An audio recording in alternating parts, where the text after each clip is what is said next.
I'm going to welcome you all back after those two really invigorating keynote talks, really getting us to think about citizen scholarship and collective action across all sorts of sectors. It gives me great pleasure now to introduce session one, looking at the effects of climate change on human rights. And we've got 4 speakers coming up. Our first speaker is Professor Tahseen Jafry, Director of the Pioneering Centre for Climate Justice at Glasgow Caledonian University. She's got 25 years of extensive research and development experience in areas including the social justice and equity aspect of climate change, climate migration and conflict, gender and poverty targeting, the management of natural resources, the geopolitical nature of climate justice discourse, and the psychosocial impacts of climate change. And she's also been recently working on how to achieve and deliver a fair and just transition. Tarcine has worked in 14 developing countries around the globe as a very experienced manager and coordinator of multi-country and multidisciplinary complex consortia for all sorts of international donors. So she really does bridge that divide between academia and civic society. So Tarcine, I'd like to hand over to you, and you're going to talk to us about what climate justice means, looking beyond loss and damage. Thank you. Thank you, Dr. Koenig, for your very kind introduction, and thank you to the Royal Society of Edinburgh and the German National Academy of Sciences for this very kind invitation to contribute to today's symposium. So the timing of this event could not be any better, just ahead of COP26 starting in a few days' time. And the focus and attention on the nexus between human rights and climate change, and in particular its impacts on the most vulnerable people, leads us towards the issue of climate justice. To put simply, climate justice is a way of recognising that those who have contributed least to climate change are suffering the most. But it's also a way of drawing attention on the world's richest and the world's largest economies who have benefited enormously from industrialisation, of their moral duty and obligation to support those who are experiencing the brunt of a changing climate. So my intervention this afternoon is framed around the issue of loss and damage and the implications thereof on the protection of human rights of the most vulnerable people on the impacts of climate change. So there's no official definition of loss and damage as such, but the term usually refers to the residual impacts of climate change resulting from severe weather events and slow onset events such as sea level rise and desertification. And many developing countries have pushed for loss and damage to be treated as an independent policy track within the UNFCCC.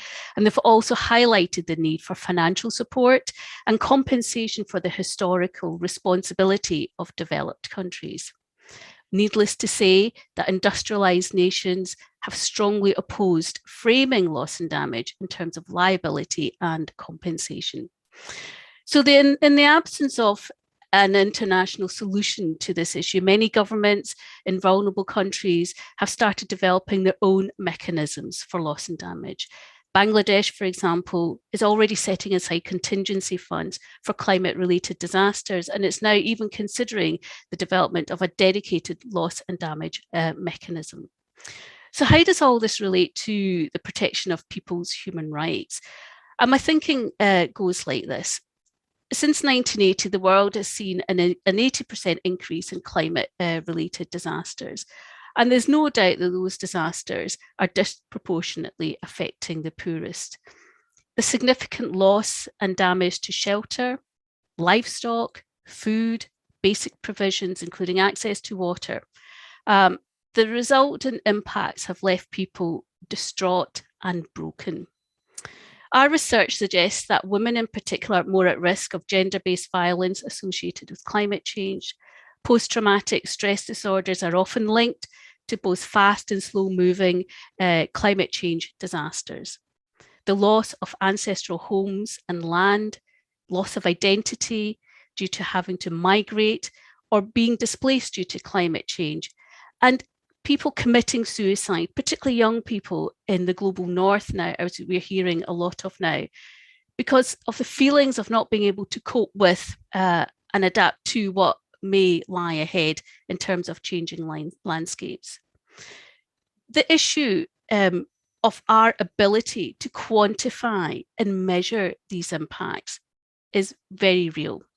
How does one put a monetary value on these types of losses? My point here is that we must look beyond loss and damage as such, and to find new ways of protecting the human rights of the most vulnerable people on the front line. And this is about looking beyond repairing infrastructure to repairing people. We heard this morning about the UNHCR's new kind of like declaration for the first time on the need to protect poor people through clean, healthy and sustainable environments. And that resolution has come at a very critical time ahead of COP26, although we know it's not legally binding, but it does provide a significant platform for which to take action. I always like this quote from Christiana Figueres, which I want to say, a healthy environment is an undeniable human right. Our very survival depends on having food, water, upon which our lives depend. So how can we use this new announcement to our advantage, to the world's advantage, to protecting people? So I think with this announcement, the focus and attention towards the need to draw attention to climate justice is more prominent now than it has ever been before. As an academic community, we have now here a very strong and a very rich platform to work towards developing those approaches, conducting the research, as Dunya had mentioned this morning, the need for more research on understanding the impacts on the poorest and the most vulnerable people, developing the methodologies and the frameworks to be able to measure social and climate injustice impacts of climate change. And indeed, to begin to quantify, I would say, how these impacts infringe on people's human rights to a decent quality of life. The challenge before us is immense, but I think we have a mechanism now. And indeed, let's utilize that mechanism and start building frameworks around that as an academic community to provide that robustness and knowledge and evidence and insight to generate the institutional change that's required at governmental level. So I just want to close with just putting in one example here. We know in a country such as Malawi, access to water is not a basic human right.